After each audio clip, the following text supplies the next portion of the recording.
మాయమైపోతున్నాడమ్మా మనిషన్నవాడు, మచ్చుకైనా లేడు చూడు మానవత్వం ఉన్నవాడు.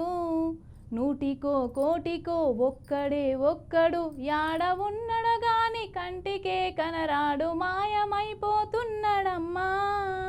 అగో సేమ్ గట్లనే ఒకడు మానవత్వం తప్పి పైసలకు కక్కుర్తి పడి ఓ తల్లిని ఎట్లా కిడ్నాప్ చేసిండో చూడుర్రి.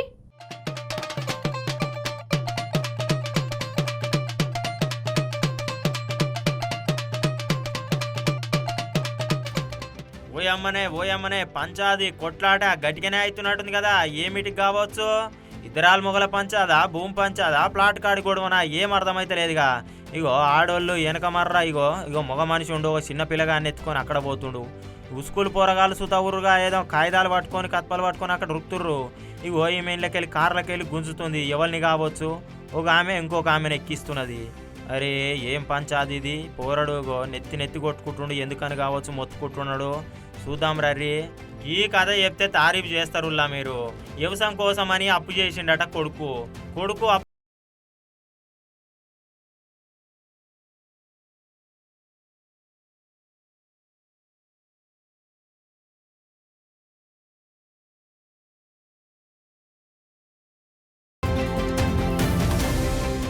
సిరిసిల్ల వేములవాడ మండలము కొడుముంజల కొడుకు తీసుకున్న డబ్బులు ఇస్తలేడని తిరిగి ఇస్తలేడని చెప్పి గుత్తదారు ఆయన కాంట్రాక్టరు అనుసరణలను పెట్టి ఆయన తల్లిని కిడ్నాప్ చేయించిండట. ఆడు ఎంత దుర్మార్గుడో ఏమో పోండ్రి. కొడుముంజకు చెందిన పుల్లపు శ్రీనివాసు చెరుకు కోత కూలీల గురించి మేస్త్రిగా పనిచేస్తున్నాడట.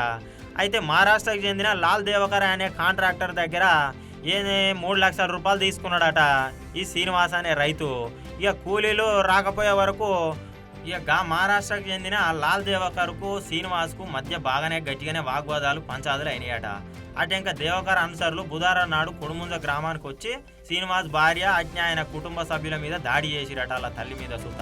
ఇక అటెంక తల్లి పుల్లపు భీమాబాయిని కార్లో తీసుకుపోనికి ప్రయత్నం చేసిరు. ఇక దీని మీద శ్రీనివాసు పోలీసు వాళ్లకు ఫిర్యాదు చేసిండట. కిడ్నాప్ కేసు నమోదు చేసి దర్యాప్తు చేపట్టిరట పోలీసు వాళ్ళు. చూడరు ఎంత పని అవుతుంది. అప్పు తీసుకున్నందుకు ఇంత పాపమా? ఇక వెనక ముందు అవుతుంది రైతు అన్నప్పుడు. కానీ ఈ లాల్ దేవకర్ అనేట ఆయన ఎవరో ఏమో తెలియదు. కానీ మొత్తం మీదనైతే చాలా అరాచకమనే అంటున్నారు అక్కడ వాళ్ళు. కాదా మరి? అప్పు తీసుకుంటారు, మళ్ళీ మిత్తితోటి సహా తిరిగి కడుతుంటారు రైతులు. 6 నెలల నాడు పంట పండిన నాడు ఇస్తుంటారు. జర్ర వెనక ముందు అయినందుకు ఇంత పాపం చేసాడు చూడుర్రి. ఓ పోలీస్ అన్నలు ఇక ఆయన ఆ పెద్దమ్మని ఏడికెత్తుకపోయిరో ఏమో, ఎక్కడ కిడ్నాప్ చేసిర్రో కానీ మొత్తం మీదనైతే వాళ్ళ కుటుంబానికి అప్పచెప్పుర్రు అంటున్నారు అక్కడ ఉన్నోళ్ళు.